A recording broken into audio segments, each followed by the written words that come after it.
अरे भाग्यवान, मेरे जूते कहाँ रखे हैं? मुझे बाहर जाने में देर हो रही है। तभी मालती कमरे में आती है। ये रहे आपकी जूते। मैं इन्हें साफ करने के लिए ले गई थी। अरे वाह, तुम कितनी समझदार हो। मेरे बिना कुछ कहे ही सारे काम कर देती हो। तभी मालती झिझकते हुए रमेश से कहती है, सुनिए जी, आपसे एक बात कहूँ, बुरा तो नहीं मानेंगे ना? अरे नहीं नहीं, बेफिक्र होकर कहो। शादी से पहले मैं अपने मायके में नौकरी करती थी। मैं चाहती हूँ कि अब मैं फिर से नौकरी करना शुरू कर दूँ। वैसे भी सारा दिन घर में बोर हो जाती हूँ। देखो मालती, तुम्हारे नौकरी करने से मुझे कोई एतराज नहीं है, लेकिन तुम्हें एक बात बता दूं, हमारे खानदान में आज तक कभी किसी औरत ने नौकरी नहीं की। फिर भी एक बार तुम माँ से पूछ कर देखो, अगर वो तुम्हें नौकरी करने की इजाजत दे देती है तो अच्छी बात है। रमेश वहाँ से चला जाता है। फिर उसी शाम मालती अपनी सास के पैर दबा रही होती है। तभी उसकी सास मालती से कहती है, अरे क्या बात है बहू, आज तो ठीक तरह से मेरे पैर नहीं दबा रही। किसी ख्याल में खोई पड़ी है क्या? मैं भी तो जानूं आखिर बात क्या है। अब दरअसल वो माँ जी। अरे हाँ हाँ बोलो, इतना सोच क्यों रही हो? माँ जी, अगर आप बुरा न माने तो मैं नौकरी करना चाहती हूँ। घर के काम करने के बाद मेरे पास काफी वक्त बच जाता है। मालती की ये बात सुनकर उसकी सास गुस्से में कहती है, अरे बहू, तेरी तबीयत तो ठीक है ना? आज ये कैसी बहकी बातें कर रही है? भला हमारे खानदान में आज तक कभी किसी औरत ने नौकरी की है जो तू नौकरी करने की बात कर रही है, हैं?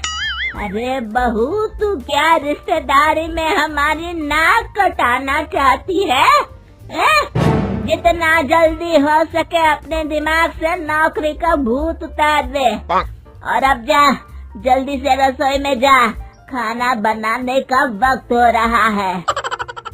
मालती मन मार कर खाना पकाने के लिए रसोई घर में चली जाती है।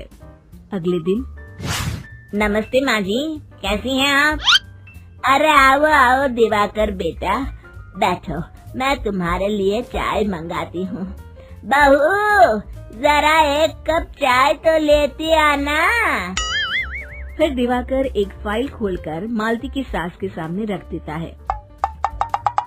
ये देखिए माँ जी, ये है पिछले महीने का हिसाब और ये रहे मुनाफे के रुपए। एक बार हिसाब देख लीजिए और इन कागजों पर अपने दस्तखत कर दीजिए। अरे दिवाकर बेटा, मैंने भला आज तक कभी तेरा हिसाब देखा है जो अब देखूंगी? ला बता, कहाँ दस्तखत करूं? तभी मालती चाय लेकर वहाँ आ जाती है और अपनी सास को बिना कागजातों को पढ़े इस तरह लापरवाही से दस्तखत करते हुए देखकर हैरान रह जाती है।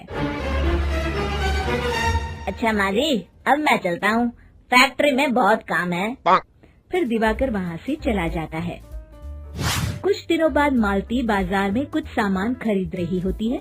तभी एक बूढ़ा आदमी उसे आवाज देता है, अरे मालती बेटी, कैसी हो? मुझे पहचाना? मैं तुम्हारी कंपनी में मुनीम का काम करता हूँ। हाँ चाचा जी, मैं आपको बिल्कुल पहचानती हूँ। कहिए, कैसे हैं आप? मैं तो ठीक हूँ। कंपनी में कुछ भी ठीक नहीं चल रहा, यहाँ तक कि हमें ठीक वक्त पर तनख्वाह भी नहीं मिलती। ये आप क्या कह रहे हैं? अब क्या बताऊँ, आप लोग तो कभी हिसाब किताब देखने दफ्तर आते नहीं। मेरी मानो तो एक बार आप लोग दफ्तर आकर सारा हिसाब किताब देख लो, आपको असलियत पता चल जाएगी। अच्छा बेटी, अब मैं चलता हूँ, देर हो रही है। फिर वो बूढ़ा वहाँ से चला जाता है। वहीं दूसरी तरफ मालती घर पहुंचकर अपनी सास को सारी बात बताती है। तभी वहाँ रमेश भी आ जाता है, लेकिन मालती की सास मालती की किसी भी बात पर विश्वास नहीं करती। तभी रमेश कहता है, अरे माँ, बिना आग के कभी धुआं नहीं उठता। जब मालती इतना कह रही है तो हमें एक बार दफ्तर चलकर देख लेना चाहिए। वैसे भी हम लोग काफी दिन से अपने दफ्तर नहीं गए हैं। इस तरह किसी एक आदमी के भरोसे काम छोड़ना मुझे भी ठीक नहीं लगता। अगले दिन वे सभी अपने दफ्तर पहुंचते हैं और सीधे दिवाकर के कैबिन में जाते हैं। अचानक सबको एक साथ देखकर दिवाकर चौंक जाता है। अरे माँ जी, आप सब लोग अचानक यहाँ कैसे आ गए? अगर कुछ काम था तो मुझे एक फोन कर दिया होता, मैं आपके घर आ जाता।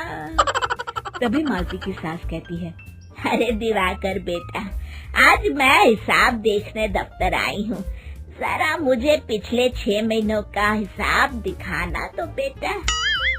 दिवाकर घबराते हुए हिसाब की फाइल मालती की सास को देता है। मालती की सास फाइल लेकर मालती को देती है और कहती है, ले बहू, देख ले हिसाब। मालती फाइल को बड़े गौर से देखती है और अगले ही पल उसे सारी गड़बड़ी समझ में आ जाती है। वो अपनी सास से कहती है, माँ जी, मुनीम चाचा बिल्कुल सही कह रहे थे। हमारी कंपनी में पिछले 6 महीनों में जितना मुनाफा हुआ है, हमें उसका आधा पैसा भी नहीं मिला।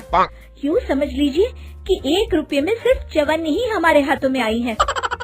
मालती की बातें सुनकर मालती की सास गुस्से से दिवाकर को पूछती है, क्यों दिवाकर, मेरी बहू जो कह रही है वो सच है? दिवाकर समझ जाता है आज उसका भांडा फूट चुका है। वो गिड़गिड़ाते हुए कहता है, मुझे माफ कर दीजिए माँ जी, मैं पैसों के लालच में अंधा हो गया था। अरे वाह दिवाकर, तू तो एक नंबर का चोर निकला। इतने दिनों से मैं तुझ पर आंख बंद करके भरोसा करती रही और तू मुझे ही चुना लगाता रहा। अभी के अभी निकल यहाँ से और दोबारा अपनी शक्ल मत दिखाना। दिवाकर वहाँ से भाग जाता है। मालती की सास मालती को शाबाशी देते हुए कहती है, बहू, आज मैं समझ गई कि पढ़ाई लिखाई हमारी जिंदगी में कितनी जरूरी है। मैं बहुत किस्मत वाली हूँ जो मुझे तुझ जैसी बहू मिली है। शिक्षा, पढ़ाई लिखाई का इस्तेमाल सही जगह करके हम दुनिया में बहुत कुछ बदल सकते हैं।